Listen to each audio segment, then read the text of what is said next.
Halo sahabat sehat RSA UGM, saya Dr. Fitri. Kali ini kita akan berbagi mengenai tips-tips isolasi mandiri bagi pasien COVID-19 di rumah. Apabila kita terkonfirmasi positif COVID-19, kita perlu melakukan isolasi.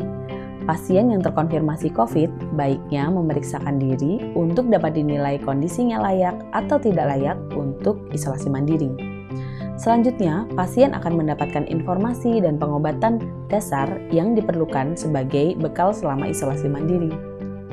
Pasien COVID tanpa gejala dapat melakukan isolasi mandiri selama 10 hari tanpa gejala.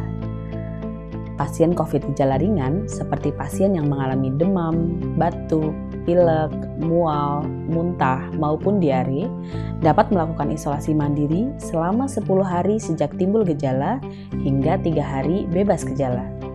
Pasien COVID gejala sedang seperti pasien yang mengalami gejala ringan seperti tadi, ditambah sesak nafas dan nafsu makan menurun serta lemas, terkadang perlu mendapatkan rawat inap atau apabila terpaksa dapat menjalankan isolasi selama 10 hari sejak timbul gejala hingga 3 hari bebas gejala.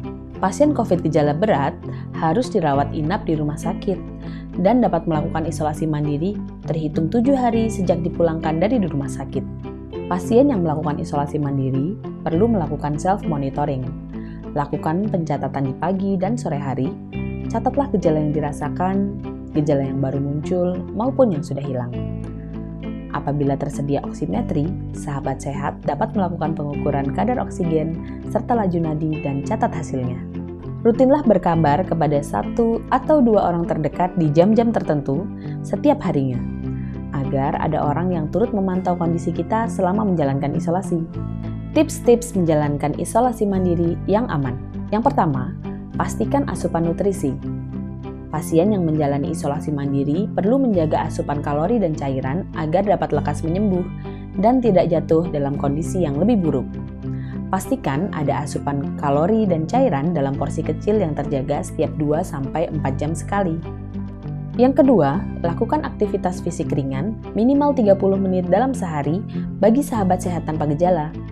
Atau justru batasi aktivitas bila gejala memburuk untuk menghemat energi dan tidur yang cukup. Yang ketiga, berjemur jika memungkinkan dengan sinar matahari pagi. Yang keempat, lakukan posisi-posisi yang dapat membantu paru-paru berfungsi lebih optimal dan menunjang penyembuhan sahabat sehat. Posisi pertama adalah posisi proning, yaitu posisi tengkurap atau tertelungkup dengan dibantu bantal di bagian dada, pinggul, dan kaki agar lebih nyaman. Posisi kedua adalah posisi miring. Pasien dapat miring ke sisi kanan atau sisi kiri tubuh sambil dibantu bantal di bagian kepala, pinggul, dan kaki. Posisi ketiga adalah posisi separuh duduk dengan beberapa bantal membantu menyangga di belakang punggung. Lakukan posisi-posisi tersebut bergantian minimal 30 menit dan hindari posisi tidur terlentang agar kadar oksigen tetap terjaga baik. Yang kelima, pastikan ventilasi ruangan lancar dan aliran udara bersih. Yang terakhir, perbanyak ibadah dan berdoa karena kesembuhan dari Tuhan. Dan peran kami para tenaga medis adalah mengupayakan kesembuhan bersama dengan semangat dari sahabat sehat. Kapan pasien yang isolasi mandiri harus segera ke rumah sakit?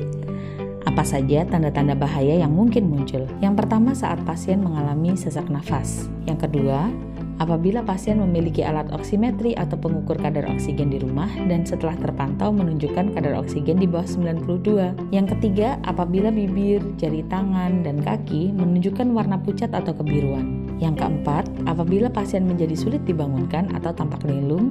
Yang kelima, apabila pasien mengalami nyeri dada. Dan yang terakhir, apabila pasien tidak dapat makan ataupun minum lalu merasa lemas. Kepanikan adalah separuh penyakit, ketenangan adalah separuh obat, dan kesabaran adalah permulaan dari kesembuhan. Semoga sehat selalu.